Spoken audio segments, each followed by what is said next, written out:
Good morning, good morning, good morning.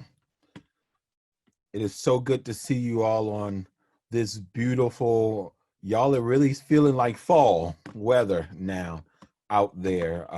Here in Baltimore, I think it was 46 degrees or something this morning. And so, the summer is no longer. But here we are gathered together today. And so we welcome you this morning.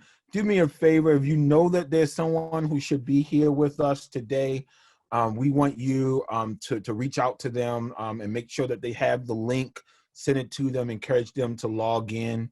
We really want to make sure that we have as many of the participants, particularly our students. Let me tell you, you don't want to miss this morning. I'm excited to hear Dr. Jasmine Lee. We also have Dr. Rutledge from UMBC who will share with us as well, and some of our students. So you got some time. So I'm going to get us going. We're going to do some things to get us moving this morning. But I really want you to reach out to your colleagues. So I believe you have access to see who's in the room, who's here, who's not. And so this is what McNair family do. We take a moment to make sure that all of us are together, to make sure that no one is missing out, to make sure that everyone has what they need to be successful. So do us a favor now. And I'm loving y'all right now. This one, I see this chat, the chat room is already going. And I was going to ask y'all to please use the chat, but I don't even have to say it. When we first got on, someone mentioned, hey, should we exchange LinkedIn? And then I'm seeing all these LinkedIn things going. And so note that y'all are, yes, this is what it's about. This is what McNair is about. Y'all giving me chills already. I'm excited this morning. If you don't hear it in my voice, how awesome this is to be with you all this morning. So let's do this.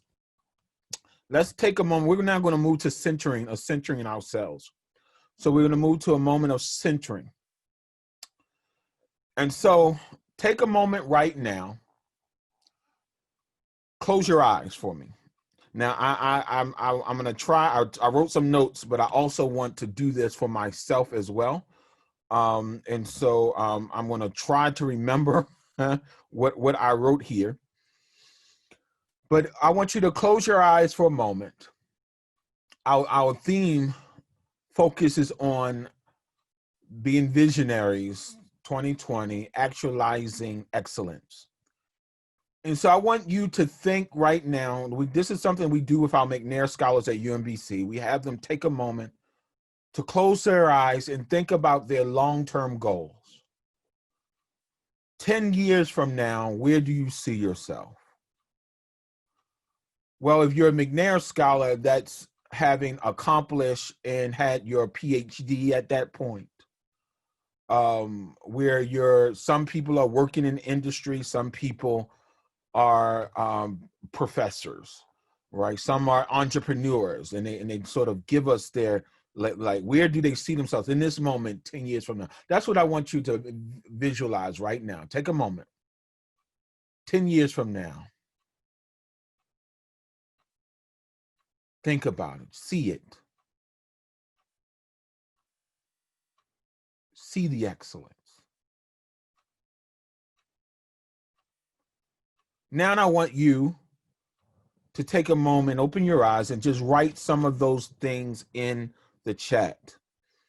So just take a moment right now, right, and not long paragraphs, just sentences, or a few words right now. We're 10 years from now, right? What have you accomplished, right? Take a moment.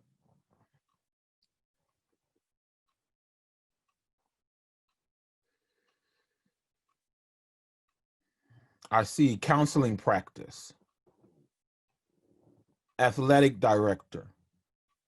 Yes, I see it. I see it. Being responsible and loving myself. Yes, all of that. Yes, yes. 10 years, 10 years. As McNair scholars, where are you going?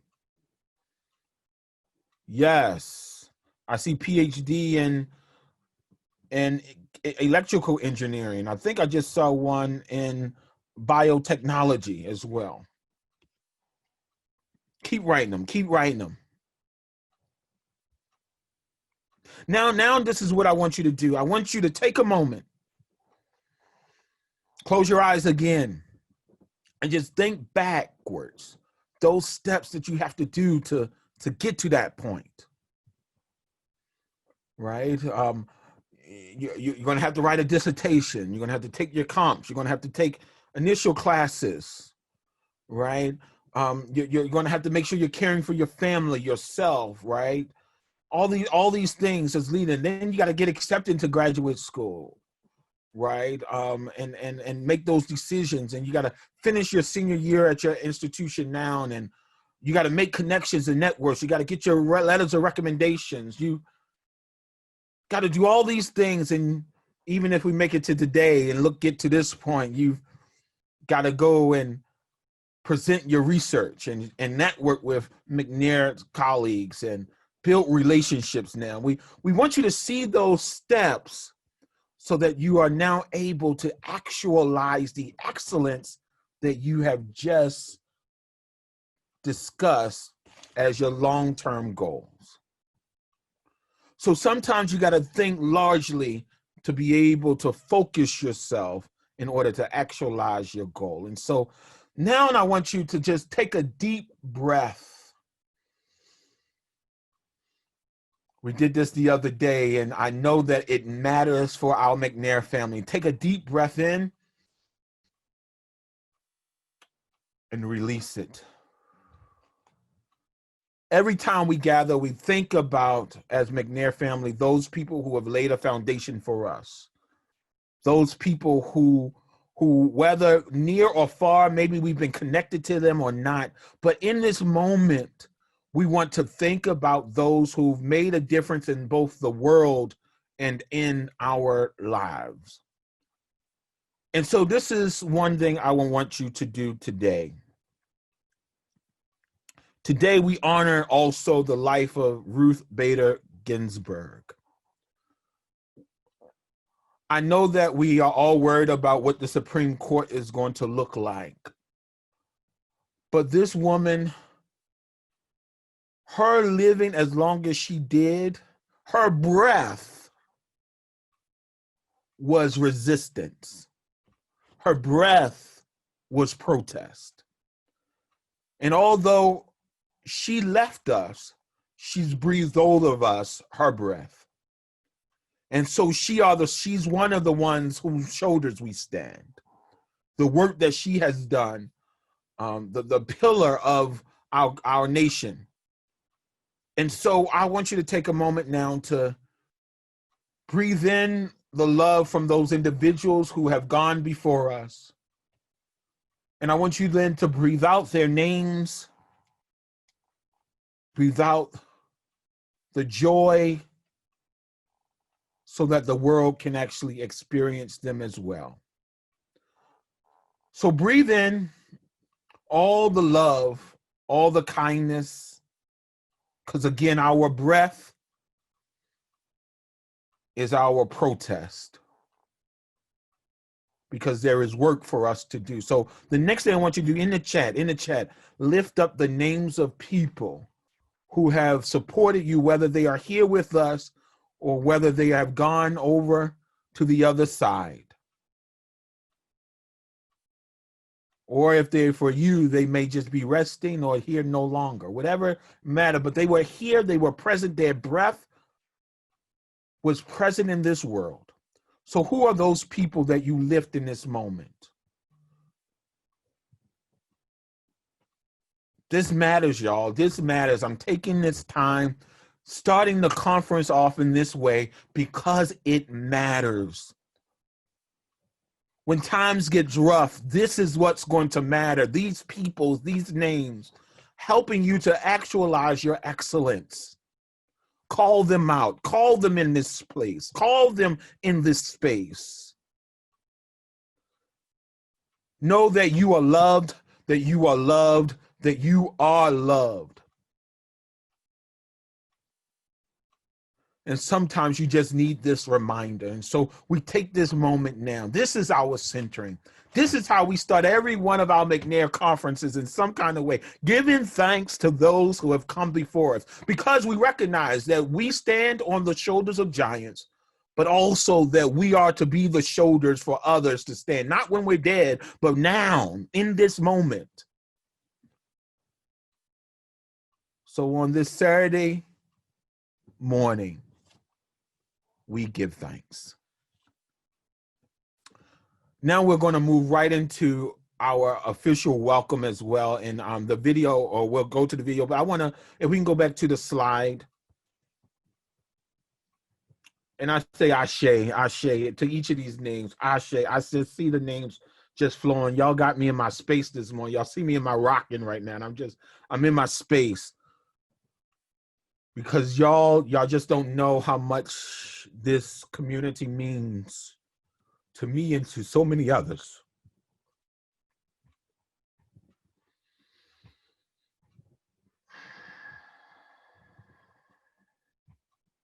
So many people have laid a foundation.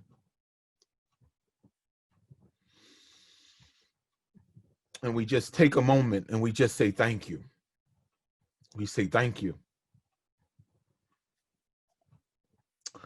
And I move also to a space of thank you now. Let me tell you, this conference, we've been getting so many great feedback from you all of things to work on and do. And I want to honor my students, our leaders, UMBC McNair conference ambassadors. Everything that you've seen has been because of them and our staff, our professional staff. And I wanted you to know that these are the individuals, Diane Stonestreet, Yu-Ting Hung, Alana Folis, all like, let me just tell, let me pause, wait.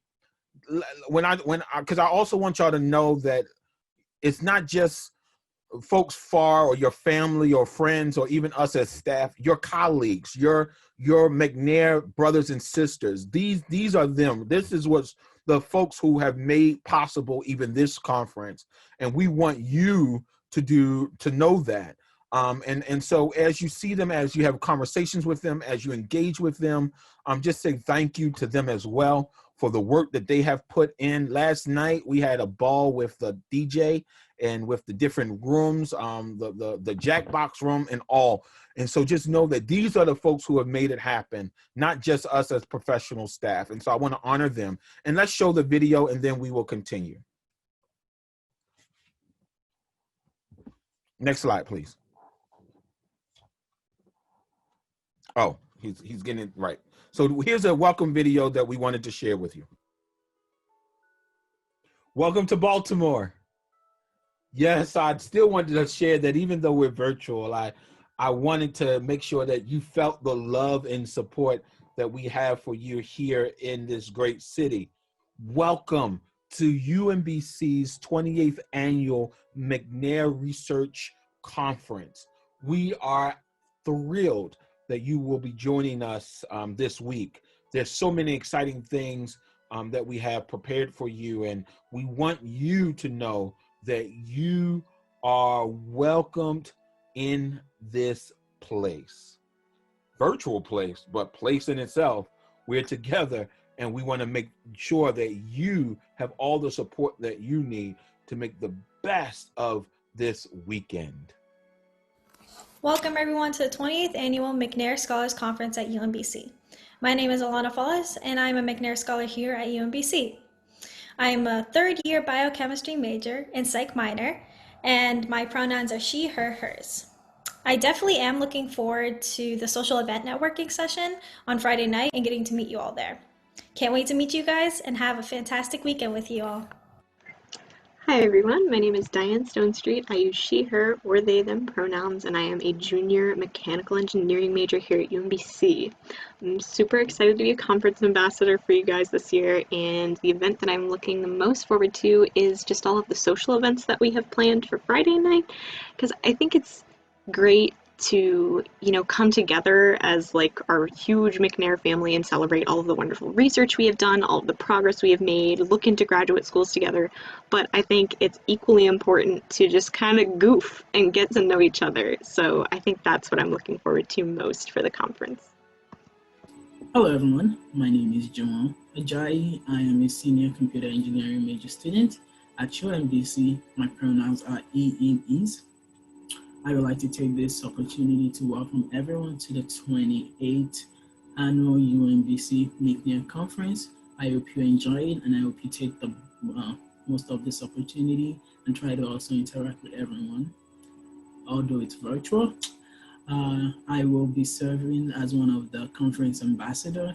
And if you have any question or anything like that, please feel free to reach out to me through the message, or if you haven't, or you see any of our other ambassadors around, feel free to reach out to them. Some of the fun things that I'm actually looking forward to during this event is the social network activity that we have planned on Fridays. That's going to be hosted by the UMBC, by the conference ambassadors, and also being able to kind of network with my fellow scholars on Saturday during presentation. And the other reason I really like that is because I'm also going to be presenting. So that's one of those are some of the events that I'm actually looking forward to. Thank you all very much and see you around. Hello and welcome to the 2020 28th Annual McNair Scholars Research Conference. My name is Neil Walker. I am a freshman attending UMBC majoring in biology. My pronouns are she, her, and hers, and I will be one of your conference ambassadors this year. The event that I am looking forward to this week would have to be the social event. I am looking forward to all the games that we will play and the icebreakers that we will have, and is meeting new people and the scholars at this conference. Thank you. My name is Brian D. Hanson Jr. I'm a senior information systems major at the University of Maryland, Baltimore County. Pronouns, he, him, his. I would love to personally welcome you to the 28th annual McNair Scholars Research Conference here at UMBC. We're honored to have you, and we're looking forward to giving you the most meaningful and productive experience because who am I? I'm a conference ambassador. And there's many of us who are here to ensure, again, that you get the most out of this experience. What we're looking forward to doing is to answer any questions, comments, or concerns that you may have regarding the conference, where to find resources, anything that you need in order to make sure that you get the most out of this experience. So, how do you actually make the most of a virtual research conference? I have 3 things for you. So, first thing is I want you to get as much information as you can. Be a sponge. Find it, absorb it, take notes, get everything that you need so that way you can always be able to refer back to it later. The next thing I want you to do is to network with your fellow McNair Scholars family. You see any of the conference ambassadors, any people that you know, staff, we're all family, and we're looking forward to getting to know you personally as one of our family members and as a McNair Scholar. Excuse me. And finally, I would love for you to just make sure you ask questions, whether it's questions related to the programs, related to what we do here at UMBC, anything that sparks curiosity in your mind. Because as a researcher, as a McNair Scholar, that's literally how we work, and that's how we make such a great legacy, like how we already have. So thank you for being here, and we're looking forward to seeing you at the next social activity, which is going to be on Friday, September 18th at 6 p.m. And we're looking forward to hosting you and giving you the best experience. Thank you. Welcome everyone to the 28th Annual McNair Scholars Research Conference at the University of Maryland, Baltimore County. My name is Antoinette Newsom, and I'm the McNair Scholars Program Coordinator, and I'm also a McNair alum from the University of North Carolina at Chapel Hill. Shout out to my Tar Heels. We are so excited and delighted to have you all partake in our conference experience. And one thing that I'm looking forward to is simply bringing together our McNair community from across the country to gather in a time for us to see the amazing work of our scholars. There are 3 things that our conference focuses on: grad school engagement. So we're excited about the grad fair that is happening, opportunity for you to network with each other. So we have the things happening on Friday evening, as well as throughout the conference on Saturday. And then exchanging of ideas as you listen to research and present your research on Saturday. And so those are hallmarks of the UMBC annual conference. And so we hope that you will find your place and be able to really utilize the time best as you can to make the connections that you need that will last you a lifetime.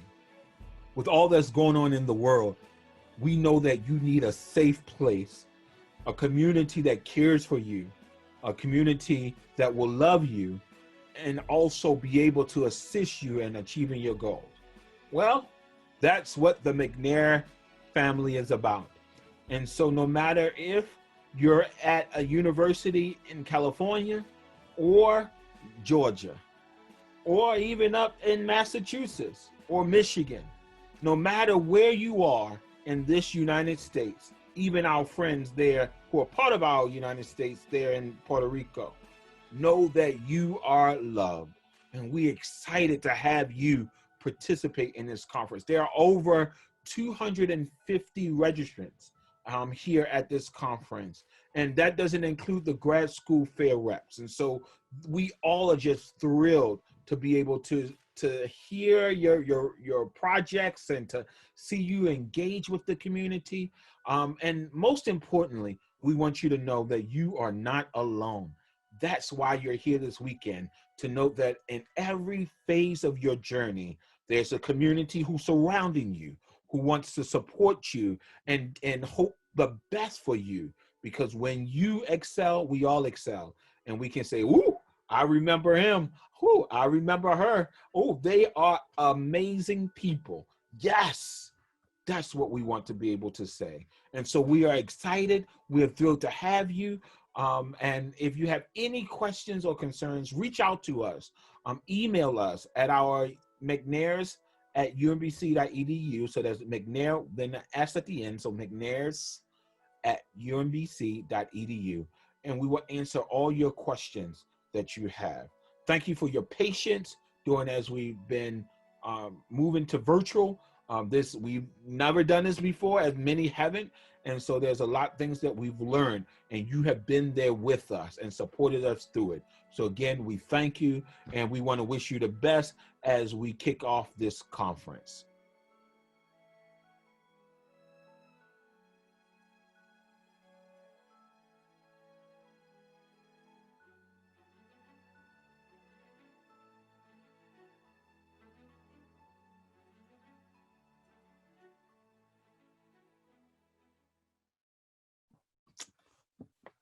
Awesome. Thank you again. And now we will move on to the next.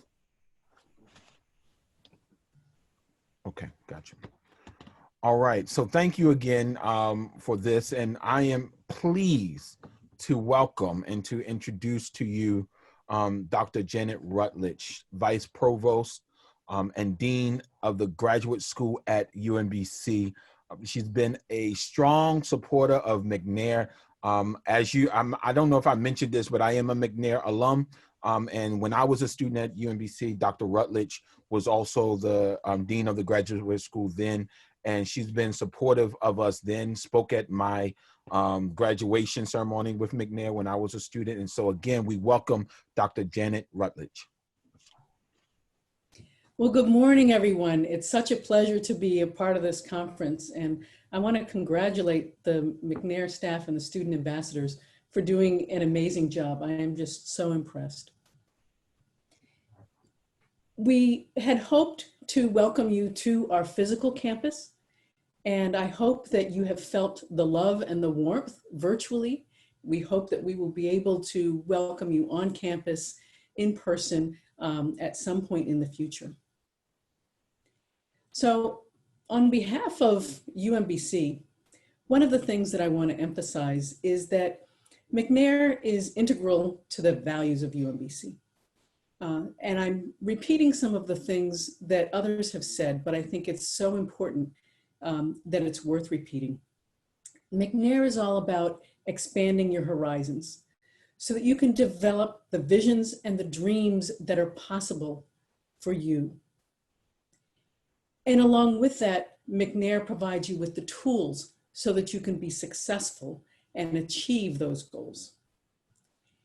And also equally as important is providing the support so that you can achieve your best and have people at your back when the road gets a little rocky. because that happens for all of us. In research terms, McNair acts as a third space. What do I mean by that? The first space is home, where you're comfortable, where people know you, where you can just be yourself and you know that it'll be okay. The second space is work or school. And that's where you have to be professional and you have to bring your best professional face. And if things aren't going well, you can't let it show all the time, right? Because people want you to leave that behind and, you know, get the work done. But then there's the third space, and the third space is really important. A third space is where you're surrounded by people who know what you're going through in your work or your school space, and they're doing it right along with you. But you have the comfort and support that you have in your first space at home. And so McNair is a third space, and you should keep McNair with you for your whole life, because you're always going to need that. And all of the research shows that we do our best when we know that we have that third space that we can step into whenever we need to. And even me, after being in this game for more than 30 years, I still have my third space.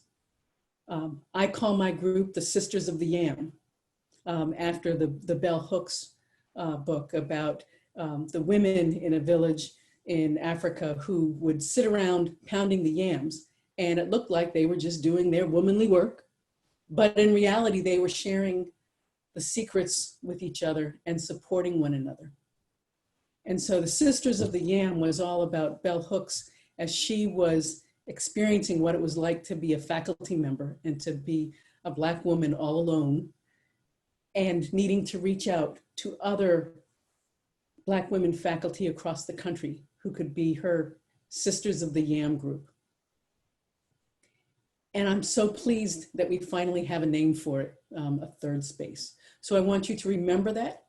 I want you to keep McNair as your third space throughout your life. And wherever you go, form your own third space if there's not a place on campus that helps you do that, because you need to have it. It's going to help you succeed. And I think that by being at this conference, you've shown that you're invested in that. And so I want to congratulate all of you, and I hope that you continue to have a wonderful conference. Thank you very much.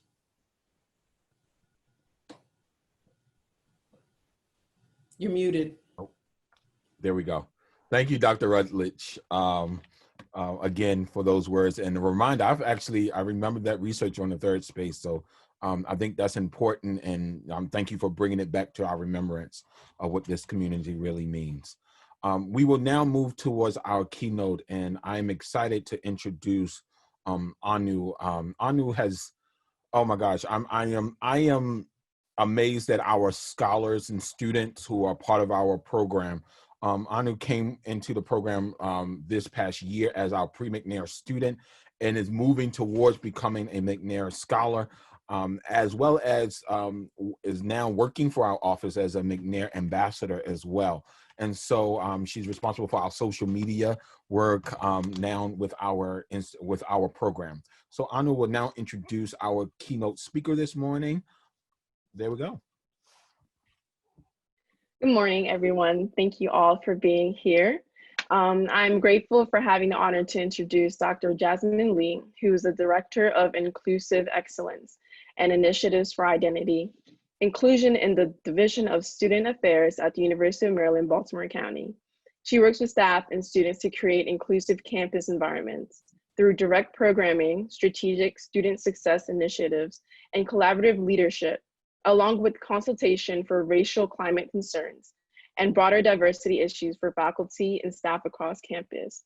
In addition to her work at UMBC, Dr. Lee works with universities, nonprofit organizations, and faith-based communities to provide engaging opportunities for community members to further develop their leadership, diversity, equity, and inclusion knowledge, awareness, and skills. She has collaborated with various national organizations, including the NACADA, the ACPA, and the Residential College Symposium and NCORE. Dr. Lee completed her PhD in the Higher Adult and Lifelong Education program at Michigan State University. Her research focuses broadly on Black college student experiences, social justice, and theory to practice methods for higher education professionals. Additionally, she holds a BSW from Eastern Michigan University, where she became a McNair Scholar, an MSW from the University of Michigan. Beyond work, Dr. Lee is a daughter, a sister, a friend, a cousin, and an avid traveler. She has a deep belief in people and possibility. She seeks to find joy in everyday life and values time with friends and family, especially her super cute twin nephew, Cameron. More than anything else, she believes that she is always capable of learning, growing, and evolving. Please, everyone, let's welcome Dr. Jasmine Lee. Thanks, Anu, for that gracious introduction. We can go ahead and take down the slide. I'm just going to be here to kind of chat with you all today. So thanks so much. I'm so excited to be here. I'm so grateful to have been invited. It looks like the image on the screen might need to be swapped on our Zoom screen here, but I'll keep on going. There we go, thanks. So I'm excited to be here and grateful for the opportunity to talk with you all.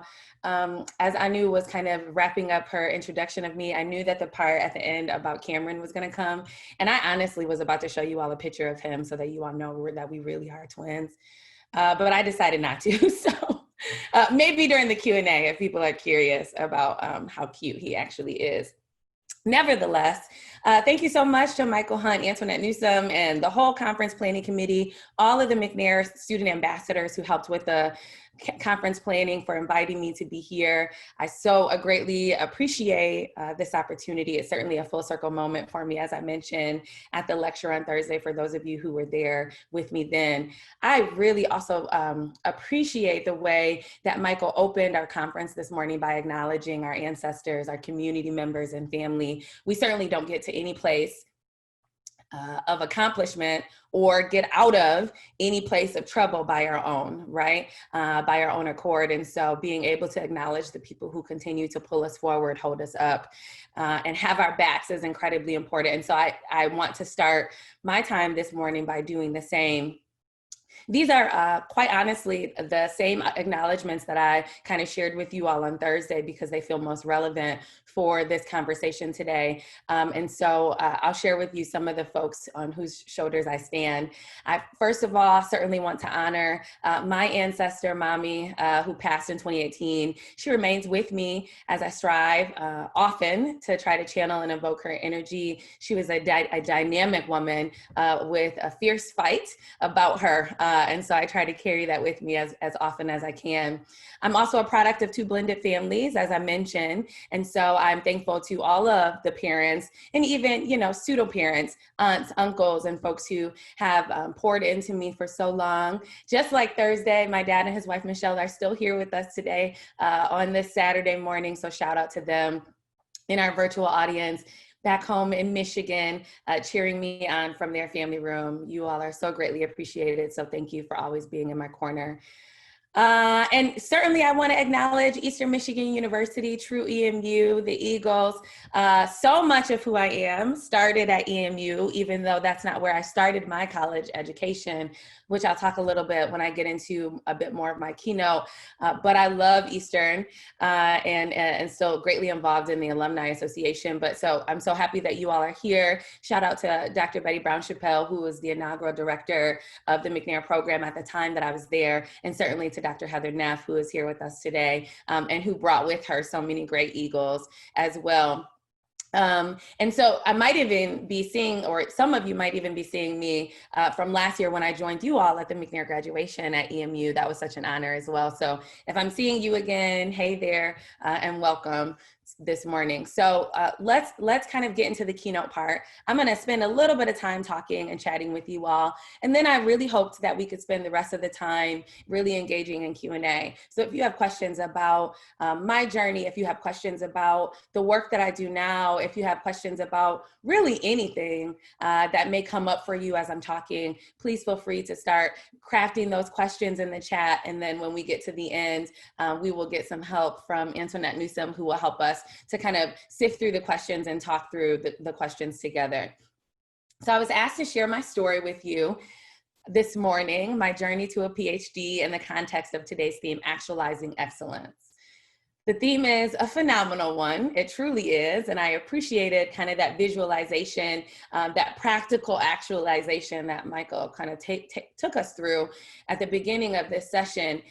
I also thought the theme was kind of funny because for me and for who I am today, I honestly never actualized or envisioned this version of excellence for my future. This version of who I am is not what I saw on the way. I was actually talking to a colleague maybe last week from UMBC magazine, and she asked me the same question, like, tell me about your story. How did you get here? That kind of thing. And my response to her was, well, it was either by accident or by divine intervention. You know, on any given day, I'm not sure which one it was. I was raised in very much a hardworking middle-class family. My grandmother was a janitor or a facilities worker at Michigan State University. So as a side commercial really quickly, so obviously when I got accepted to the PhD program at Michigan State, it felt meaningful in a lot of ways, more than just being accepted to a program, right? Got accepted into a program in which, you know, my grandmother cleaned those very halls, right? And so that was a phenomenal and interesting and beautiful connection that I don't take lightly. So she was a janitor or facilities worker at MSU. My grandfather was a line worker at General Motors. You know, Michigan is an automotive capital in some ways of the world. We've got the big three just down the street in Detroit. And so being a factory worker in the state of Michigan is really common and was really common during the time that my grandparents were raising their children. They set a foundation for us as a family to be resourceful, to be diligent, reliable, grateful, and responsible. But college going was not necessarily on their list of necessary expectations for a lifetime of success, right? What was really important was to get a job so that you could take care of your family. Getting a job did not necessarily require going to college at that time, or at least not in my grandparents' minds, right? And so by the time they had their 3 kids and raised them, and they each had their children, by the time that my brother and I kind of came along, we were the ones in some ways who started that trend. My mom started at community college, at Lansing Community College, actually, but stopped fairly quickly to raise my brother and I. My dad, who I mentioned is likely on the call this morning, jokingly says often that he barely made it out of high school. So in general, my brother and I were the ones who were really the tone setters, the torch bearers for our family, our multiple families in many ways when it comes to college going. So when I graduated high school, probably unlike many of you, I certainly did not see myself as a researcher or a scholar. I really didn't even see myself as a focused or well-prepared student. For those of you who from UMBC who maybe were with me last year when we had some conversations with McNair scholars, I kind of talked a little bit about how in high school, I didn't even consider myself a good student at all. I had actually convinced myself that I wasn't good at school because math and science and things like that were not my thing. I could talk my way in and out of anything. I could write and read my way in and out of anything, which fits really well for research, right? But in high school, they're not talking about research. They're asking you to complete multiple choice exams. And that just wasn't my thing. Give me an essay and I'll be good. And so I really didn't even see myself as a focused or well-prepared student, to be honest, once I graduated high school. From high school, I too went to community college. I started at Lansing Community College, that's in Lansing, Michigan, where I set out to become an early childhood educator. After 1 year there, I was sure, 100% positive that I didn't actually enjoy 3 to 5-year-olds as much as I thought. They're a bit of a handful. And I was also convinced that I was ready to leave Michigan, the state of Michigan, and in a lot of ways leave my family. So I traveled 15 hours down to Jackson, Mississippi to attend an HBCU called Jackson State University. So if there's any HBCUs in the crowd, shout out to y'all. I'm glad that you all are here with us today, or even any HBCU alums. While I was at Jackson State University, I made some important connections with faculty and staff. I remember the beginning of my second year there being invited to join the Key Honor Society. And I remember when I was asked, and what I'm about to say you'll hear is kind of a theme throughout my journey, but when I was asked to join, I remember being really confused. Like, what? Me? You want me to join this thing? Nah, I'm cool. I just got here. I'm not even that great of a student. At that point, I had actually changed my major a couple of times between communication and English and all of these things. I just wasn't sure what I was going to do, which is really common for a first generation college student, right? Like, we get in there and we just figure it out and do our best. And so keep in mind, you know, that I was figuring it out on my own. So my mom did the best that she absolutely could to give advice and guidance. But the truth is, she didn't know anything about what I was supposed to be doing or what this journey was supposed to look like. And even though I was making key connections with some faculty and some staff, I also still didn't even really know the questions I was supposed to be asking them, right? But I joined the program anyway. And then later ended up transferring again back to Eastern Michigan University, where I accidentally, again, that accidental term, fell into social work. And so what happened is when I transferred to Eastern, I decided that I was gonna pursue a secondary education degree. I still wanted to be a teacher, just not to 3 to 5 year olds. And so I was complaining to my friend, a close friend of mine, who is still my friend right now, my best friend. We talk multiple times a week, but I remember complaining to him about how I'm in this teacher's program, and I firmly and finally decided that I just could not be a teacher, or so I thought. There were just too many restrictions, right? This was right around the time where teaching to the test became a really big deal. I don't do well with boxes and rules. You know, I believe in flexibility and all of this kind of stuff, and that's not what teaching to the test is about. And so I was like, I can't do this. I also was really afraid that I wasn't going to pass this chemistry class for teachers. And so I was just kind of like, booze, that's my friend saying, booze, I don't know what I'm going to do. I just can't do this. And I don't know what major is for me. And he said, you should try social work. And I was kind of like, nah. Social workers wear brown suits and they have manila folders and they take kids away from their home like that. I also don't want to do that either. And so he was like, just go talk to this lady, see what she thinks, you know, whatever. So I followed his advice and did it. And what ended up happening, to be like fully honest with you, is that my whole entire life changed. The entire life changed. And social workers are systems thinkers, which I didn't know at the time, right? Social workers are so much more than brown suits. I don't even have a brown suit. So much more than brown suits, right? Social workers are systems thinkers. They believe in people and possibilities. They think beyond the current moment and make connections to the various aspects of people's lives, right? Social workers have a unique ability to hold multiple truths at one time that also include systems of oppression, experiences with privilege or discrimination, and all of these things, and still be able to connect people to the resources that they need to be successful. It fit exactly who I was. It was 100% the perfect major for me. It took me a while to get there. But once I got there, I mean, good grief. The yellow brick road, so to speak, just kind of opened up in front of me. And so while I was in the social work program, I was taking this class. I think it was research for social workers or something like that. And that's how I actually met Dr. Betty Brown Chappelle, BBC. She was the director of the program. She was a faculty member at the time, but was getting ready to begin this McNair program. And so she was going to serve as the inaugural director, and she was recruiting her first class.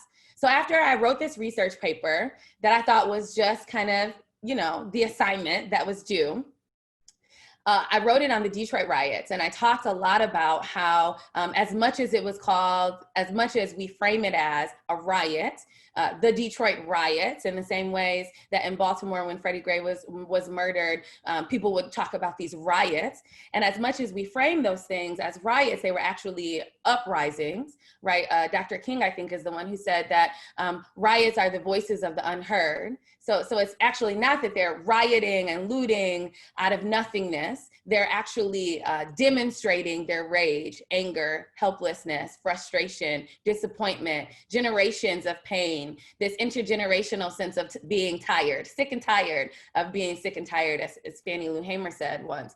And so I wrote this research paper and talked about all of these multiple connections that came so natural to me, felt so easy in ways that previous classes never felt like this. And so after writing the paper, I got a really strong grade on it. Dr. BBC says, let's talk. This is amazing. You're a researcher. And I was like, nah, sis, not me. And she's like, yeah, you are. I see it in you. And I want you to apply for the McNair program. And I said, no.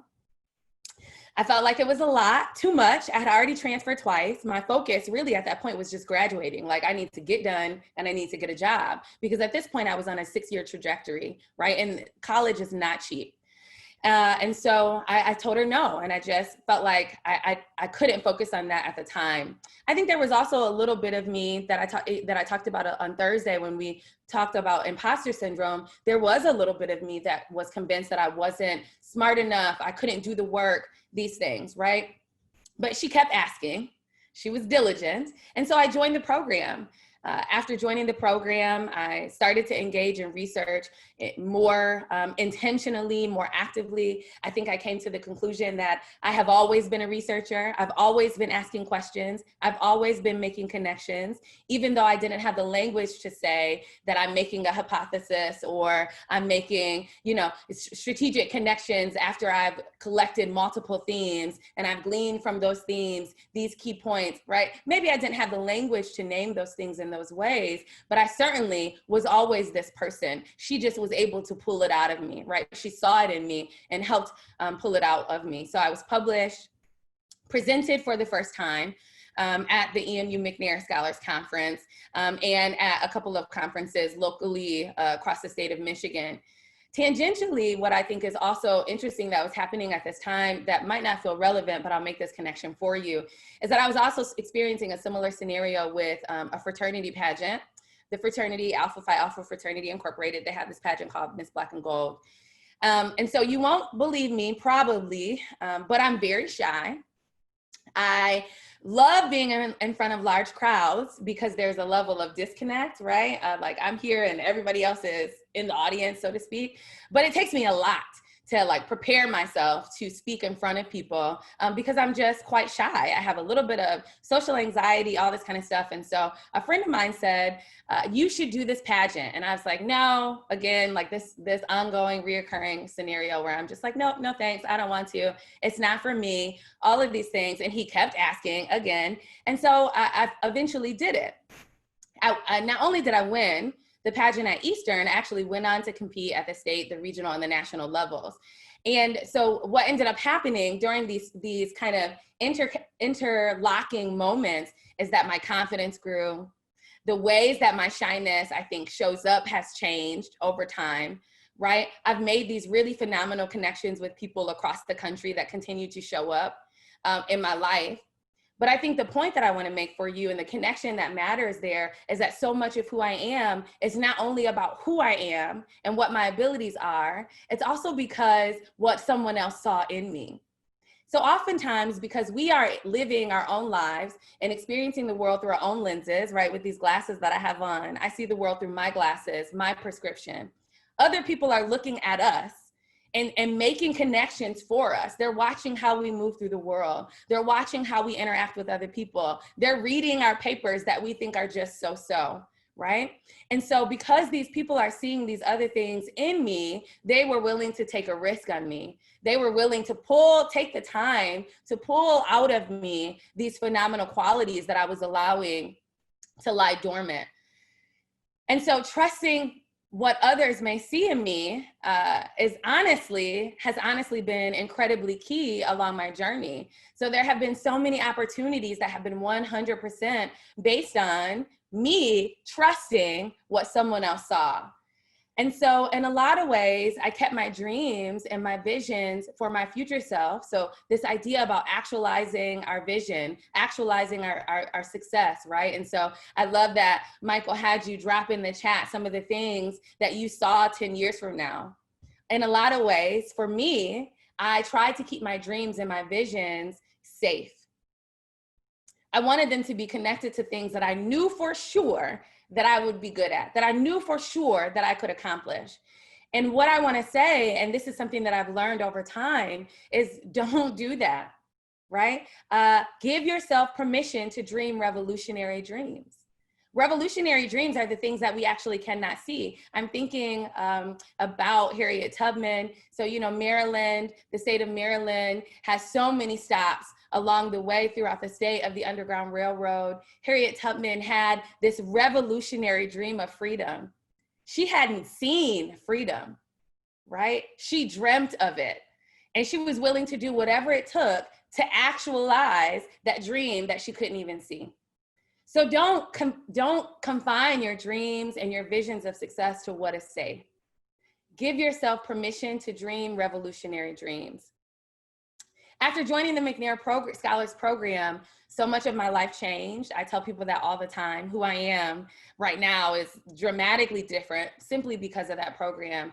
I began to see myself differently. I started taking chances differently. As I mentioned, my confidence grew, my network grew, and I began a path toward a journey toward the academy in the capacity as a scholar practitioner and now as a university administrator. So as much as I still identify as a social worker with my BSW and my MSW, certainly, I show up in the academy with that frame, right?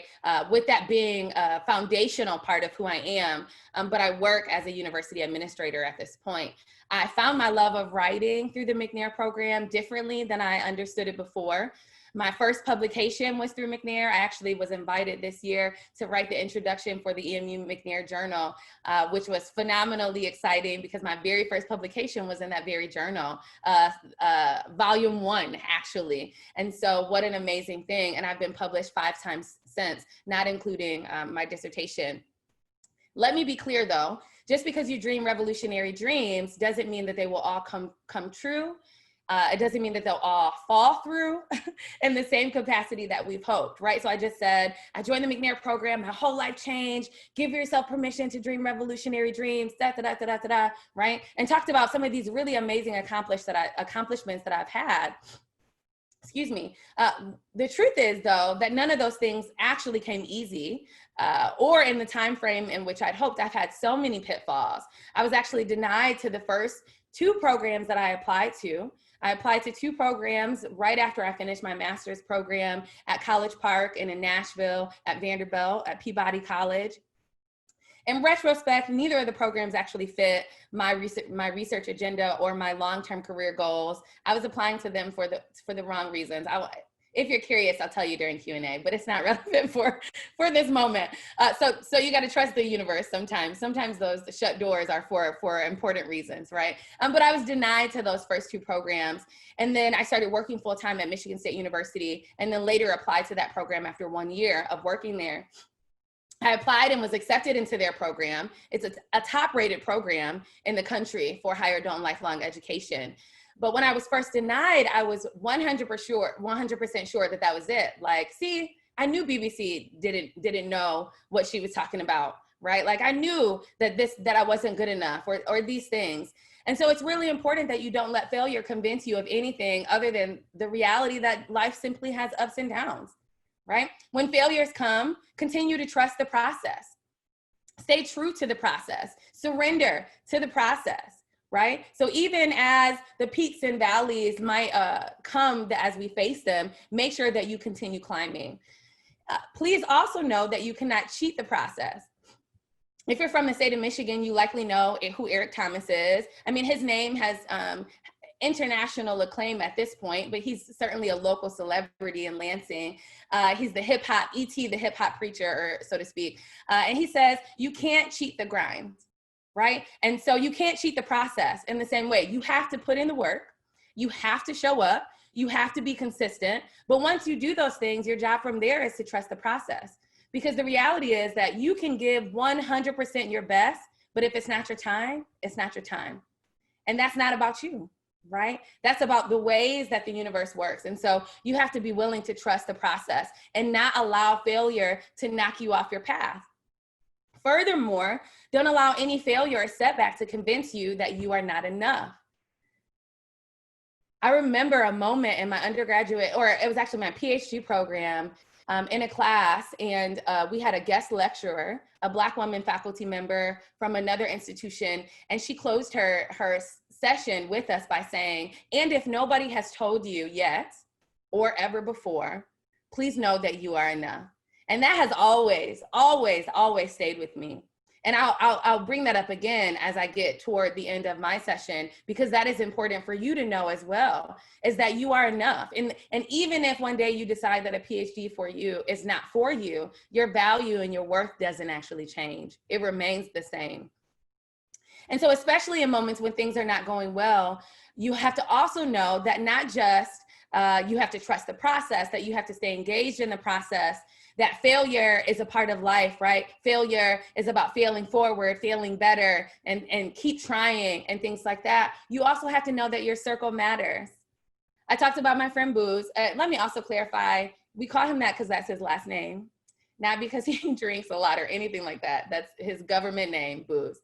And I talked about how I was spinning in circles, and Booz, my friend, part of my village, part of my circle, is the one who helped make a connection for me between a challenging moment and what was a life-changing trajectory. So who you surround yourself is vital. Surround yourself with is vital. The people you're surrounded by will either speak life into you or they're going to convince you to quit. The people will either encourage you or they're going to leave you hanging in moments when you need it most.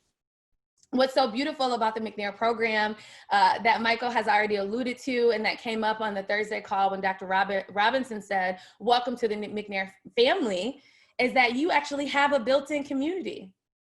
Every single person that's on this call today is deeply invested, not only in you, but invested in this community as a whole. McNair is truly a family, and you will remain a part of this McNair family should you so choose, right? So you have to stay connected to these relationships and networks and lean on them as you continue in your trajectory. Let me also say this, just like the life we are living today, 2020 has been a doozy, even up until last night. Pursuing a PhD is also not easy, right? So I had some pitfalls up until the moment that I started my program, and even still, life continues to happen. You may experience prejudice based on someone else's assumptions or stereotypes of what you can and can't do, or whether or not you belong in that space. You or a loved one may fall gravely ill.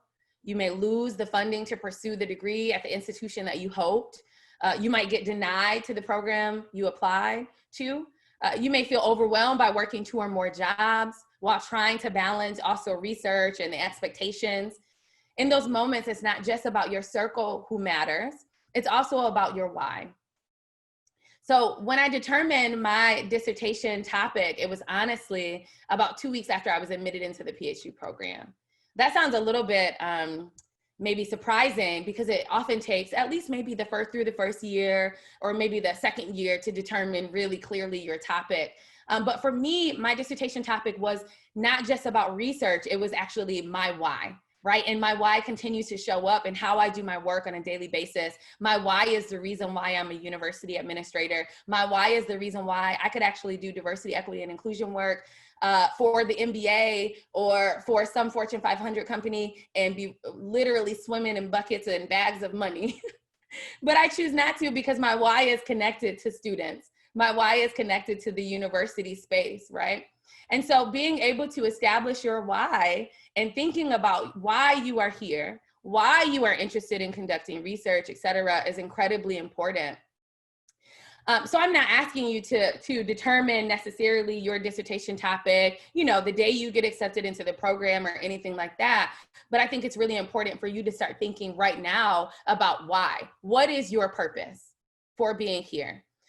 For me, my research, if you were here on Thursday when I talked a little bit about my topic of my population, first generation Black, low income college students, it was those identities are so connected to who I am and how I experience my university journey, right? Being a first generation college student and trying to figure it out on my own, being a Black student yes, spent some time at HBCU, but spent the bulk of my career at my academic career at predominantly white institutions. I wasn't necessarily low income in the same ways that I defined it in the study, but certainly I came from a working class family, right? And so there are many scholars who talk about when you focus and determine your research based on your experiences, they call this idea of me-search. This is where you set out to study a topic that in one way or another is connected to your personal identities and experiences and illuminates those realities in the lives of others. And so for me, I knew right away that that's what I wanted to do, that I wanted to be focused on equipping higher educational professionals to serve those students better. And so that's so much about why I do the work that I do even today, right? When I'm connecting with faculty and staff and community members across UMBC and at other institutions, when I'm working with nonprofit or faith-based communities, it's really because I know the experiences of students, because I've heard their voices, because I've walked their paths. And we need to do a better job as higher educational professionals. That is my why, right? And so it is vital that you figure out what your why is and that you protect it at all costs. Because I will tell you what, when you are in the midst of pursuing a PhD, you are going to want to quit. Guaranteed, without question. One day you're gonna wake up and you're gonna be like, this is it, I'm done, I have had enough. Right? And in those moments, it is your why that will carry you through. It is your circle of people who will carry you through, right? And so protect your why at all costs. At the opening, Michael Hunt had us vision our future for 10 years from now. And what a beautifully powerful moment. I was reading through the chat and it was so amazing to see folks sharing the ways that they wanted to own a counseling practice or working on groundbreaking stroke research, right? Starting a McNair program at another institution, attaining a PhD in biomedical sciences, publishing research, and so much more. It was honestly sending chills over my body. He then asked us to think about the steps that we are required to get there, that we have to take to get there. Those steps matter. What I want you to think about then now, that third question, is to be thinking about your why, right? So not just the steps that you have to take, not just where you want to be, but why do you want to be there? How is what you're gonna do connected to making the lives of other people better?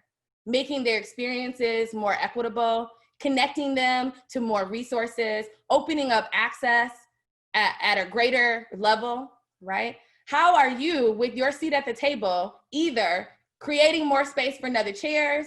Are you dragging that table to the people who don't have chairs, right? Because your why is going to determine how you move forward after you get credentials or letters or what have you. Right? Because the research itself, the PhD itself is not the end. That is the means to the end, right? It's setting you up to have the power, the influence, the privilege to actually make a difference. And so your why needs to be connected to those things. It is significant. And don't let it get lost in your journey toward accomplishments or box checking. Furthermore, when we think about actualizing success, we have to remember that success itself is self-defined. And so I loved that you got to put in the chat for yourself what 10 years from now would look like for you. That is amazing, right?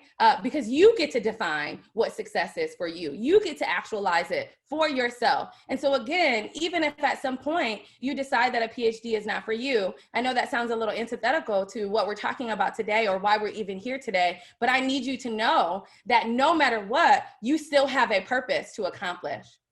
And so no matter how your journey twists and turns and ups and downs and rounds, you still have a why. And so you need to continue to pursue that why through the remainder of your life.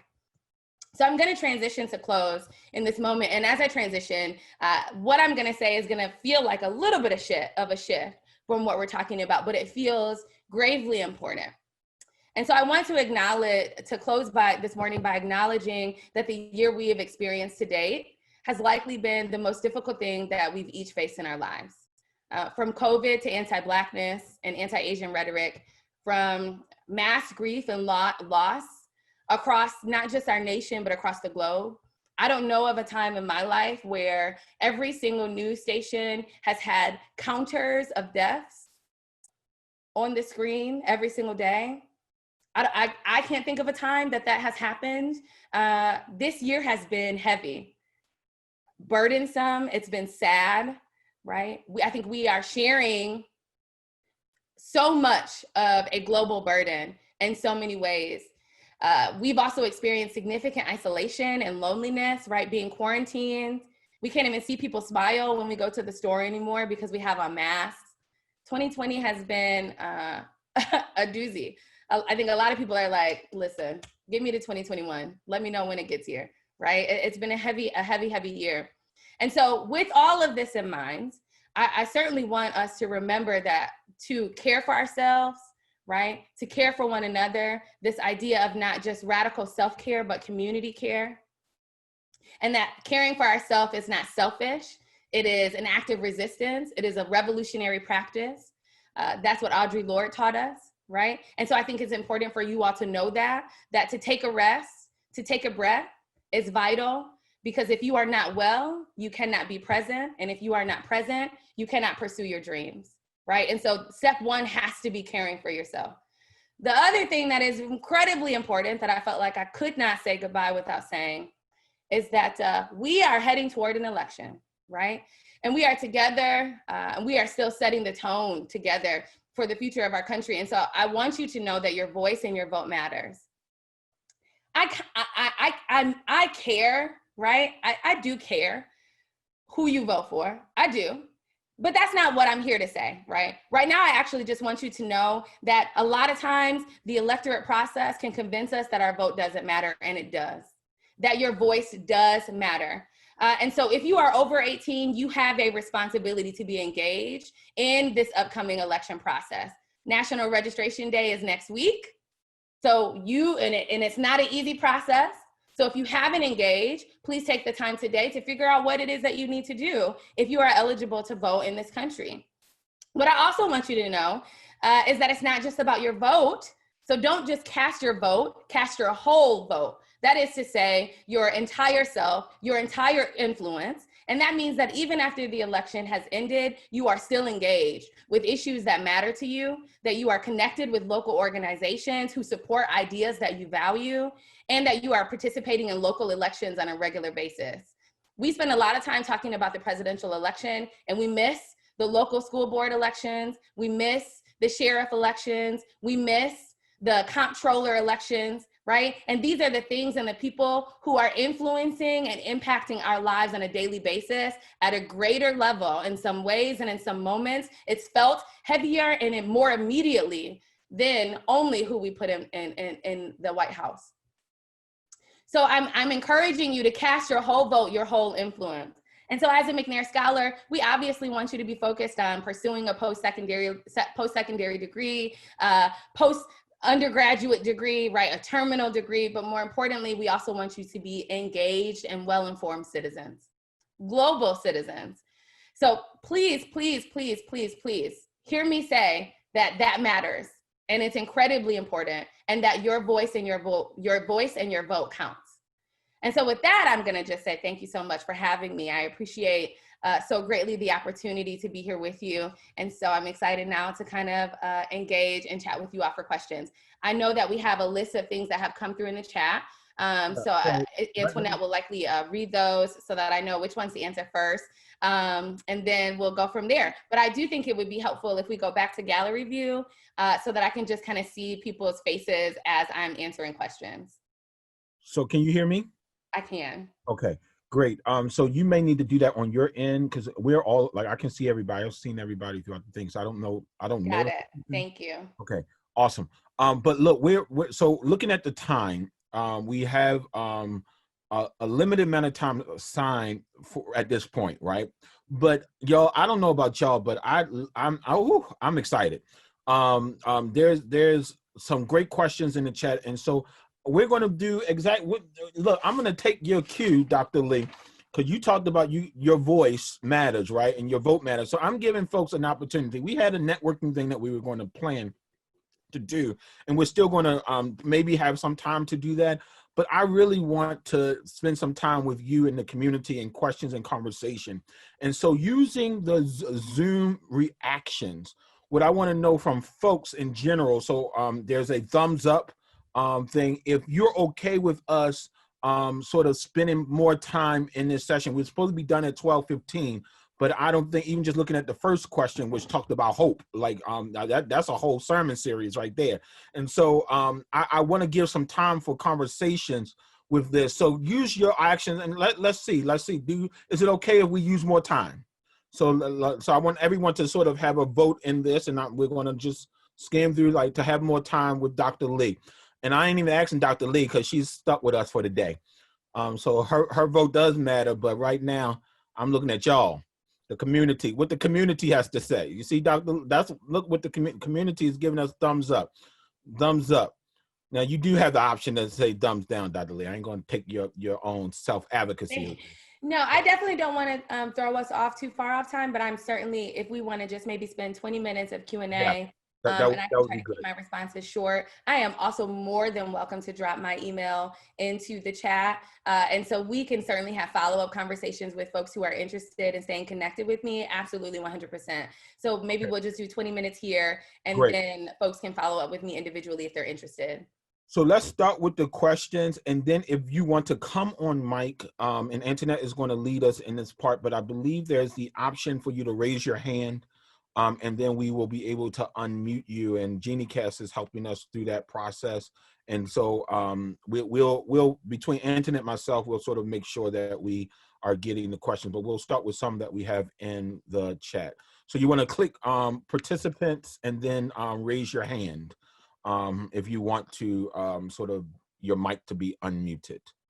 All right, Internet. Awesome. Dr. Lee, thank you so much. Lots of good gems and just phrases that I wrote down from your keynote today, and the students have a lot of great questions. So welcome again, everyone. My name is Antoinette, and I'm the McNair Scholars Program Coordinator at UMBC. And so we'll go ahead and jump right in with our first question. And so our question comes from Jade, and Jade wanted to know, how do you keep hope during hard times? Ooh-wee, Jade, what a good question. How do you keep hope during hard times? You know, I think, so let me just recalibrate my mind because I love to talk. And so I want to make sure that I be responsible with our time. There's two things that come to mind. The first one is I do think that some level hope is innate, right? And so the willingness to stay grounded and remain connected with your inner spiritual person, right? And I don't know that you have to be connected to a particular religious walk or faith orientation or anything like that to be connected to your inner spiritual person, right? Like, be connected with your inner self. That is where I find hope. That is to say, like, oh my gosh, I'm breathing. Woo, okay. Like, okay, I woke up today, right? Like, those things bring me hope and help me find hope. I think the other thing, this is going to be a little bit silly, but COVID was very difficult for me. I left Michigan last year to move to Baltimore. So my whole entire family is in Michigan, and I live in Baltimore, in the Baltimore city, by myself. I live in a space, my home, alone. And so quarantining and isolation was really difficult. So I am one of those millennials who bought up a whole bunch of plants. And the reason that matters to this question is that I have found that plants, I need to teach a class on plants at this point because they're such a metaphor for life. I had a plant, a bird of paradise that I had on my balcony. The edges were turning crispy. It looked like it was starting to die. And I just kept thinking, I've done everything that I could do for this plant. I gave it the right amount of light. I gave it the right amount of water. Like, what is the deal? What does it need? I could not figure it out. I was really frustrated, disheartened. 2 days later, I see this little spear coming out the bottom, the base of the plant. It was growing a new plant. And in that moment, I was reminded that even when things look like they're dying, new growth is still possible. And that is what connects to my hope. Like, it is those moments, those small things of, for me, feel like ministry are what give me hope. And it's those things that help me to protect my hope, because it's like, there can be so many things happening in the world, but if you are looking for the things that remind you that life still exists, if you are looking for the things that remind you that you can keep going, if you are looking for the things that remind you that you have everything that you need right there, right? Then you will see it. and you will carry it with you. And so I think those are the two things that come to my mind when I'm thinking about how do I find hope, and also joy. Because when I saw that little baby spear, I was like running around like, wow, it's not dead. And so also being able to find joy in those moments as well, despite what might be happening. Awesome. Thank you. All right. So our next question comes from Nia. So Nia wants to know, like, how do you trust the good or the potential that other people, maybe faculty, mentors, family, see in you? And then how does that go with changing your own mindset about what you believe about yourself so that you don't sabotage those opportunities that are for you? Thank you for that question, Nia. That's a good one. You know, it's hard to know who you can trust, right? Sometimes it can be incredibly difficult.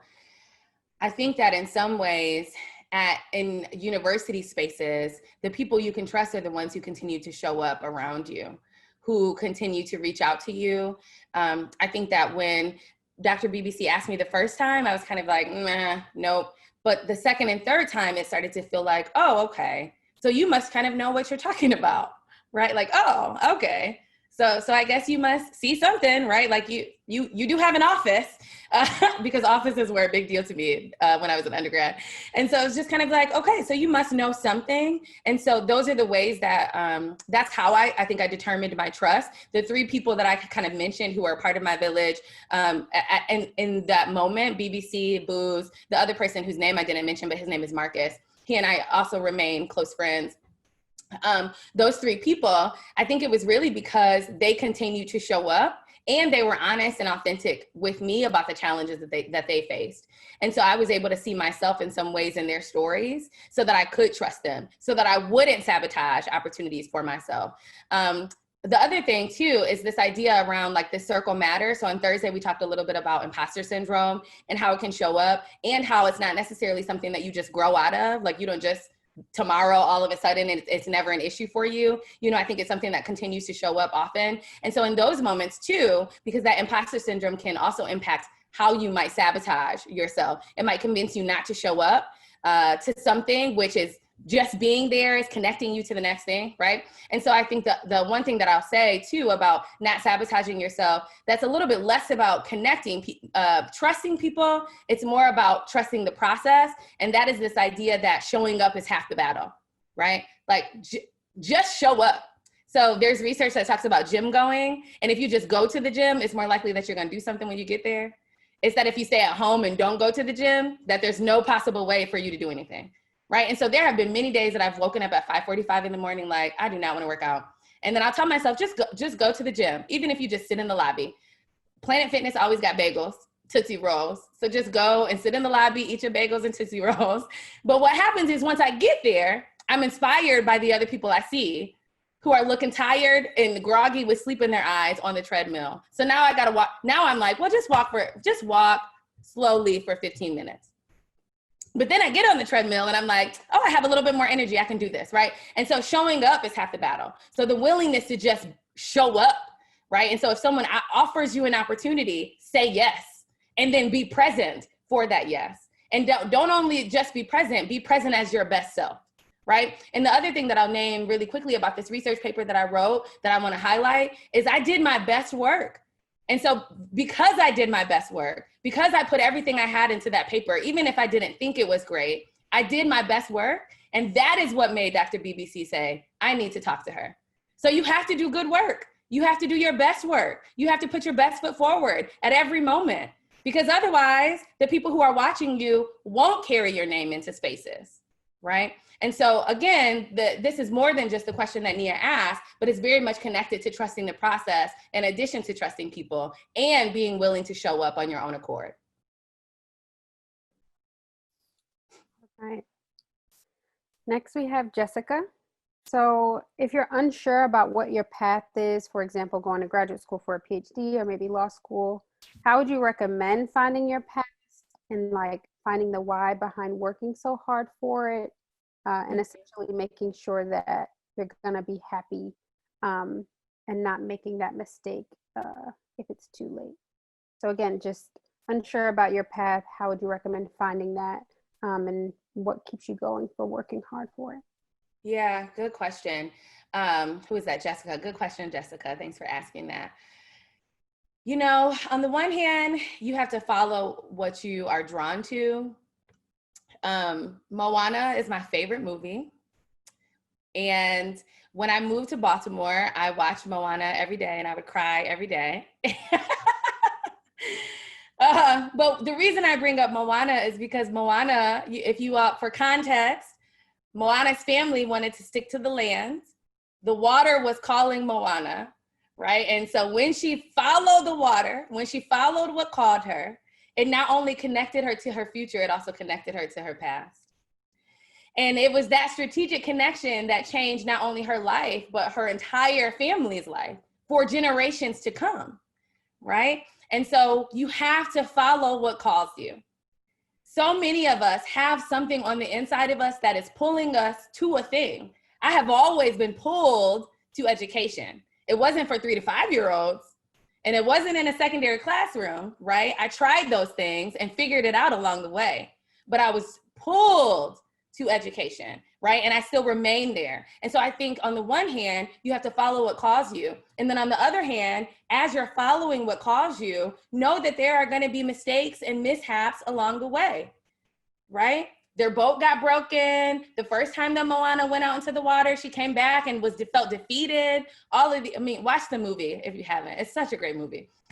Right? So she had so many pitfalls and moments, right? And so it's that same idea. Just because you're following what calls you doesn't mean that you won't make mistakes, right? And so I don't want you to leave this conversation assuming that just because you found the right path, or just because you figured out what the path is, that it's going to be easy, or that there will be moments where it doesn't take a sharp left, because it will. And that's just a part of life. Right? That's what I was saying about trusting and surrendering to the process. The other thing that's important for you to know when you're thinking about your path is ask as many people as possible. So I can read the question here, and it's like a PhD or law school for a JD or this thing or that thing. Talk to all of those people. Talk to people who have a JD and a PhD. Talk to people who have neither of those things but have somehow found their way doing the thing that you love. Because any path to get there is important, right? All of them are vital. And so even when I think about my grandmother as a janitor, she spent a lot of time talking to students, right? So in a lot of ways, she was a student success advocate, even though she didn't know that. But because other students, undergraduate students, were working, right, in the facility space with her, she was the one encouraging them to go to class, reminding them that they could do it, supporting them and connecting them with important resources. She didn't have a lick of credentials behind her name. She never even went to college, right? So talk to everybody who has found themselves doing the things that you believe in or the things that you feel called to, and then try to pick out things from each of those individual and unique paths that feel connected to who you are. And then the other thing is, try not to box yourself in. Try not to box yourself in.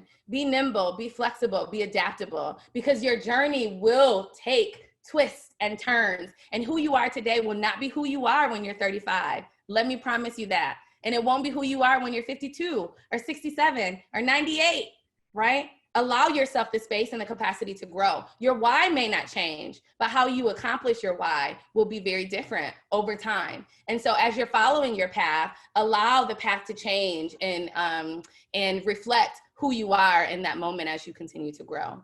I want you to go back to the Moana, because I love that too. My family, we watch. But you were hitting something with that there's a part of it that I think you missed, and I want you to talk about it. Okay. Because you talked about the past, that water calling and then making connection to the past and the present, and the future. But what was happening in the present moment was tension with the family. Absolutely. Right. So she had tension. If I'm with the right movie, Dad was not happy about this. Correct. Right. And that's where some of our students, especially those that I'm in our program, are facing some tension with family and maybe not recognizing where they're trying to go, or, that like we know you need to get a job so that you can go, like this PhD thing is not going to be sustainable for you. Like just multiple things. Or I got family, I got a kid to raise, I got this, that, like so much. So what's that wrestle? Because that she had to deal with that. Mm-hmm. Yeah, she did have to deal with that. And I think so many of us have to deal with that often as well. I actually can think of a really, in some ways, you know what, I'm not even going to share it for time's sake. But the principle is that, yes, absolutely, there will always be tension. And there will always be people who are very close to you, people who are responsible for helping you get fed on a daily basis, and people whose opinions may not even matter to you. There will always be people around who are convinced that they know the path for you better, right? And so even when I'm talking about this idea of trusting what other people see in you, I don't mean to say trust the people who are trying to hold you back or box you in. What I mean to say is trust the people who speak to that inner calling that you have, right? That are connecting, who, when they say that thing, it resonates with you, even if you don't agree with it in that moment. Moana's grandmother in that story was so pivotal because she was the one who gave her the permission to just like go out there, right? And then there's this scene when they were on the water and she was just like, why did you choose me? Choose someone else. And she throws the stone back into the water. I'm telling you all the secrets. Spoiler alert if you haven't seen the movie. And so her grandmother's spirit shows back up in this stingray image. And it's like, and then they do the whole like the song, I am Moana, whatever. And so it's like in that moment, she was reminded who she was and reminded why she was doing it. There was another moment just like that in the movie, The Black Panther, when Chadwick Boseman's character is, rest in peace, is on the ground and his mother, played by Angela Bassett, says, show them who you are. You are the Black Panther, right? Like, and so this again is this idea that even though there might be people surrounding you who are not speaking life into you, who are taking away the things that you believe that you're supposed to be doing, who are making it really difficult, you need to be connected and surrounded with the people who are going to speak life into you, who are going to make those strategic connections, who might say, well, because this is the relationship you have with your parents, or these are the responsibilities you have in this moment. Maybe this moment is not right, but let me help you chart a path to make sure you still get to where you need to be long-term, right? Timing does matter. It does. And so being surrounded with the right people and connected to the right people who can say, no, show them who you are. Right? And let me remind you who you are. And let me remind you why this moment matters. It is those things that I think will help you overcome that tension, or at least wrestle with the tension. I don't know that you ever overcome it, but it will at least help give you the strength and the courage and the support that you need to wrestle with it. Certainly for first generation college students, and I think first generation immigrant children as well, it can be really difficult to grapple with this idea of the American dream when it might be like, how your parents and your family sees it is so different from how you see it. And so that, I don't know that that changes over time, but I think you gain the courage, the strength, the language, the support to navigate that differently. Always respect the people whose purse strings are attached to your livelihood. Let me say that. Certainly be wise in your decision-making, recognize that timing matters, and also know that your life is yours to live. And so you have to be willing to make those decisions to live the life that you are feeling called to. It is scary. It is scary, right? So when I left home for the first time after, and left my family, both when I went to Mississippi and when I came to Baltimore, I mean, imagine me jumping into the water, right? It was scary. It was terrifying. But you gotta be at the right place at the right time in order to accomplish your why, right? Awesome. Do we have time for like maybe 2 more questions? Yeah, so I'm going to combine 2, but I do want to acknowledge the one that we might not get time for. So for Shayla, if we don't get time for your question, please feel free to email Dr. Lee. And Shayla's question was, yeah, as we speak too. Awesome. Shayla's question was, how do you successfully get through being Black at a predominantly white college without constantly feeling like you don't belong there? So that's the question that Shayla posed. But to combine Monbins, and then there was another person. The question is, what are some ways in which Black women researchers can navigate having non-Black research advisors while doing research on Black folk? Yeah. So what are some ways in which Black women researchers can navigate having non-Black research advisors while doing research on Black folks? Because they're applying to programs and the research interests don't align. And this connects with another question where it talked about people being interested in doing the research in fields that do not acknowledge research as real. Yeah, that's actually a really good question because I didn't talk about my dissertation process specifically. My dissertation chair, Matt Warrenzinski, he's an honest to God, this white guy from Minnesota who is fairly well known in the higher education space for his work on students and in the student affairs profession. He got his PhD from the University of Maryland, College Park. When I first was admitted into the program at Michigan State, I was admitted and paired with an advisor. Her name was Ritu Mabukela. She was a South African woman, Botswanan raised, who then came to the US and studied not just international education, but Black students, Africana students across the diaspora. I was so excited to be paired with her. I put together my committee. It was her husband, Christopher Dunbar, who was a well-known Black scholar. And then I added Dr. Dorinda Carter-Andrews, who's a well-known critical race theorist, right? I put together this bomb committee. Ritu and her husband moved to Chicago after one semester. And then I had to get a new advisor who was Matt. Matt was now my advisor. Matt told me, these are the people that you need to have in your committee, and they don't get along with DCA, Dorinda Carter-Andrews. And so I was like, what? So now all of a sudden, my bomb Black dissertation committee, who knew exactly about my study and my work, was non-existent. And so now I have a committee of people who are well known across the higher education landscape to do the work, but they do not study critical race theory. They do not study Black students in particular. They also don't study first generation or low income students, right? They study really traditional populations of students. One person who studied LGBTQ plus students, so some idea, right, of marginalization and marginalized experiences on college campuses, but certainly not as it relates to race and ethnicity.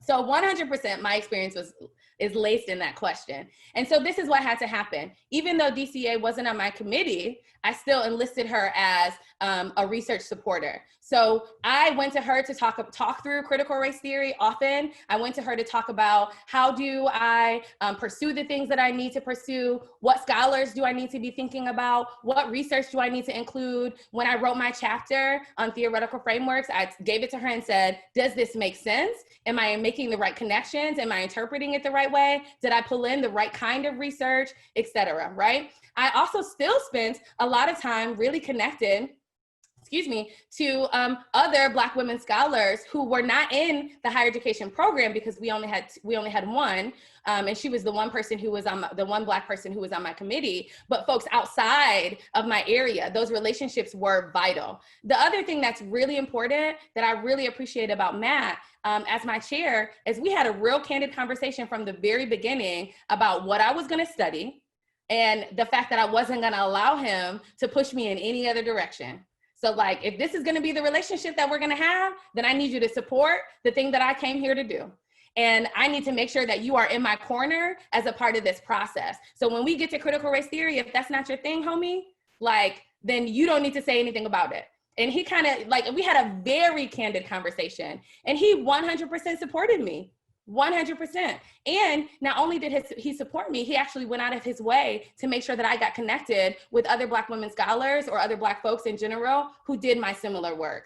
And he and I also remain in community with one another, right? And so I think that you don't always have to be led by, when you're thinking about that research alignment, you don't necessarily have to always be directly connected to the people who are studying the exact same thing, because the dissertation process, the research process, the qualitative research process, which was what I was pursuing, Matt still knew really, really well. He just didn't know the specific content that I wanted to study. He wasn't familiar with my population. And so the mechanics, he was still the right person for, actually, right? And so I had to build a team, build a community of people who could fill in the holes all the way around. And the other thing I'll name that has nothing to do with content or mechanics of research is that you have to have a person on your committee who's literally just there for hugs and smiles. Honestly, hugs and smiles. Because there's gonna be days where it's gonna be really difficult. And it was this older white woman, her name was Amy, she had gray hair, Amy Martin, she's also really well known across the higher education landscape. And I would just go into her space after I wrote my chapters, feeling really overwhelmed. And I would go in there and she would just be like, hi, how are you? And I'm like, I'm overwhelmed and tired. And are you? Well, what do you need? How can I help you? Right? And that also matters. So you have to build a community of folks around you who are going to support the various aspects of the dissertation process as you engage it over the course of 4 years. So it's not just about the content, not just about the mechanics. It's also about the relationship. It's also about people having your back, right? And then the last thing I'll say is that the relationships with your cohort, it is likely that you will pursue a program that has a cohort model. And my sister scholar, that's what we call each other, Kiana Green, was the only other Black woman in my program. And we were joined at the hip all 4 years. And so we made sure that we supported one another, that we were in each other's corner, that we checked each other. If it was out of pocket, we wrote together, published together. And so it's not just about people who are already presumably scholars. It's also about people who are in your program and walking that journey with you. Okay. All right. So we are going to make time for one more to close up at 12:45. We'll do announcements and stuff and then give you all a break before the presentations start. So Dr. Lee, if you're able, how did you successfully, we're going to go back to Shayla's question about how did you successfully get through being Black at a predominantly white college without constantly feeling like you do not belong?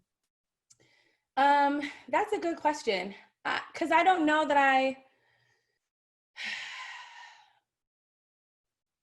I don't know that I felt ever like I didn't belong, right? So I know that, I do know that folks of color, right, deal with sense of onlyness, where they're like one of only in a space, imposter syndrome, microaggressions, all of these things that contribute to feeling like you don't belong there. I also do know that it's true that people will straight up tell you you don't belong there, right? Like not just about being Black, but other marginalized identities as well.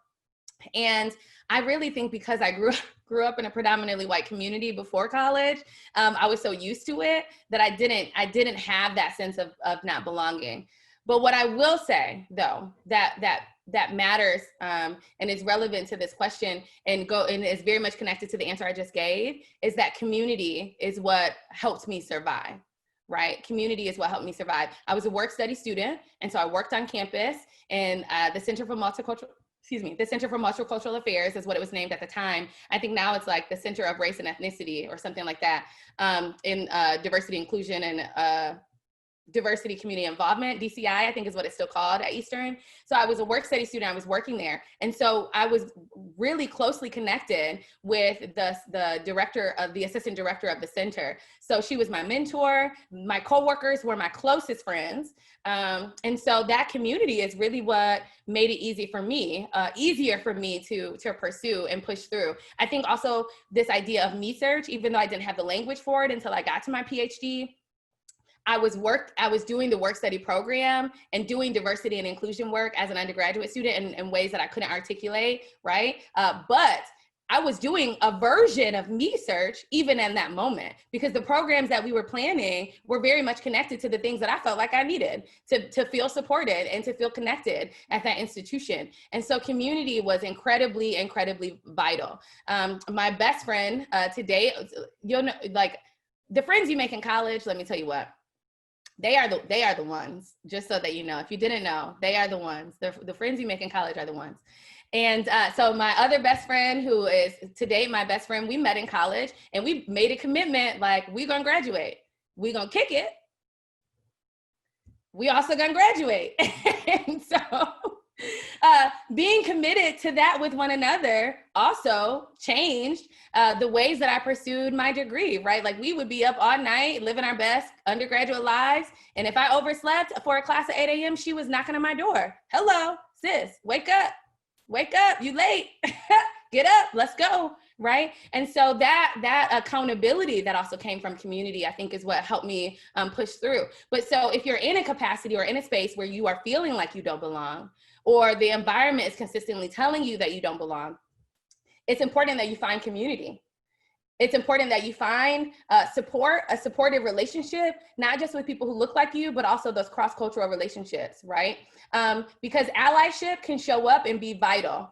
The other thing that I think is important that you should know, Zora Neale Hurston, and I'm reminded of this frequently, especially as we get closer toward the presidential election, is that all your skin folk ain't your kinfolk, right? And so just because people look like you doesn't actually always mean that they have your best interest, right? And so you do have to be able to analyze the types of relationships and the ways that people are connecting to you. Think about the things that they're saying and how they're supporting you. And then make sure that you are cultivating the types of relationships that are going to get you to where you need to be. And then the last thing I'll say is that affirmations matter. Affirmations matter, right? And so as much as Disney movies are childish and all this kind of stuff, like you'll notice that the theme song is always really affirmative. It's actually about, I don't know how Disney movies became my theme for today. That was not my intention, but the theme song in all of the Disney movies, right, are like this affirmative, let it go, whatever. I never even watched Frozen, but everybody sings the song. And so that was Elsa's like freeing moment. Let it go. I'm taking off these gloves. I'm not going to be constrained anymore, whatever. And so self-affirmations matter. And so if you need to write on your mirror, I belong here, and say it 3 times a day, I belong here. If in class, when people turn around and look at you crazy, that you need to say in that moment, I belong here, I am smart, I am valued, the things that I have to say matter in this space, right? Then do that. Because when you are not just expecting other people to speak life into you, you need to be doing that for yourself as well. And even as a 35-year-old, that is a practice that I still engage in for myself. If I go through a difficult week and there are certain things that I'm struggling with for that week, my affirmations change for the next week so that I can be focused on speaking life into the thing that I was struggling with, right? And so you need to be then thinking about that same thing. But let me tell you what, if no one else has told you before, please know that you do belong there. Because if you didn't belong there, you wouldn't be there. It's as simple as that. You belong in any space you enter. The end, period. Drops mic. No. Thank you for that. I do want to acknowledge one final question. So Marilyn, I would encourage you to connect with Dr. Lee. But Marilyn had asked, how did you know that you were ready for a PhD? So what influenced you to get a master's first? So we encourage you to send Dr. Lee an email so that she can connect with you on that. But again, thank you, Dr. Lee, for responding to the questions. Great responses.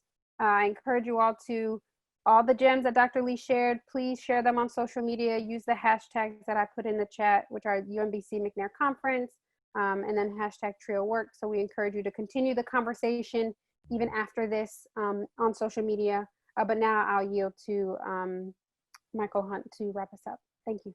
Awesome. Can I just say really quick, thank you so much, just because I know that he's gonna close us. I just wanna say thank you for having me. I really appreciate being here with you. I don't take it lightly. And so I really do mean to circle with me if you're interested in staying connected. I don't mean that lightly either. And so I really hope that you get the best out of the rest of your experience here today. I mean, look at the chat. I mean, y'all just continue to show love in the chat to Dr. Lee. I want you to, this is your moment of affirmation. And this is the moment that the community is lifting you up and giving you what you poured into us. And so each of us are taking back gems. And so, I mean, they just listen and just like, this is, I mean, I think this was time well spent. And so I'm grateful to you for the work that you do at UMBC with our McNair program, but even with our scholars here today. I mean, just look at this. This is this is what McNair Love is about. This is what it is. So I want we're gonna make sure you got a copy of this chat too, because I want you to have this as your affirmation to know that the work that you are doing is not in vain and that the love that you poured this weekend will go with you as well. So we bless you indeed on your way and in your journey as well. And so, and I like that somebody just posted, I belong here. That's why I was shouting at the end. I told you, you just ended it in a good way, because that's the part that everyone has to know as we move forward in this conference. There's some of your friends who have been angst about presenting, and all you got to tell them they're amongst family, that they belong here this weekend. And so we got a spot for them. They show up, they don't, it's okay too. But everyone who is registered and sort of did the presentation, we're not changing presentation rooms or spots or removing names off of anything. They belong here.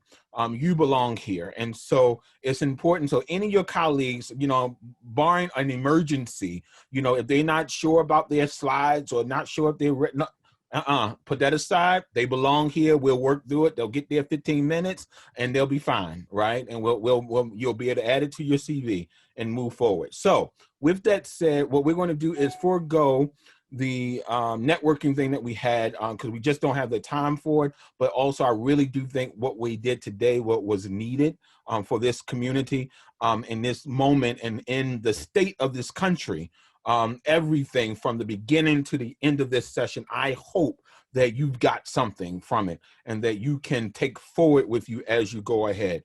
And so as we're going to take a break. You will have then at 12, so we'll have about an hour. 11:45 is we will begin. And the first hour is set up for poster presenters. So if you can't remember anything, just know if you're doing poster, you're the first hour.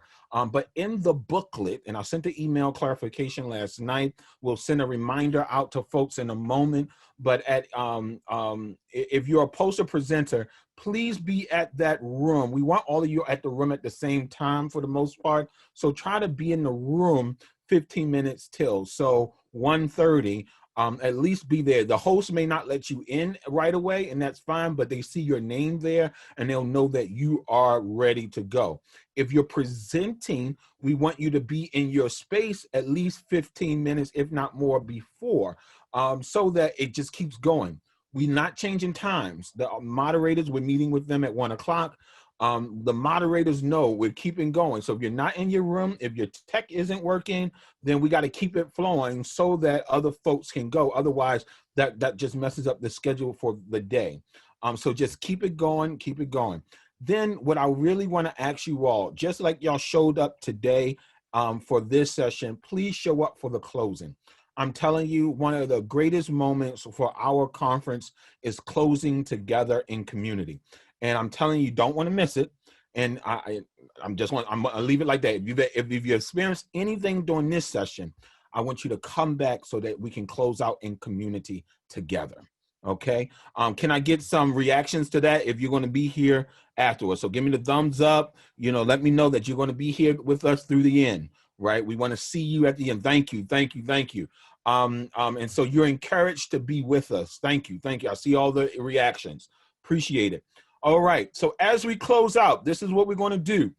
One of the things I like to do before we leave, I want you to think of a feeling. Now, we're about our feelings in this community. So I want to know how you're feeling, right? I want to know what, so in the chat can just be a word, right? Or a phrase. But as we close out, you are closing us to send us forth to have an amazing experience today. What are you saying to the community right now? And I want to know what you're feeling, what you're feeling. Come on.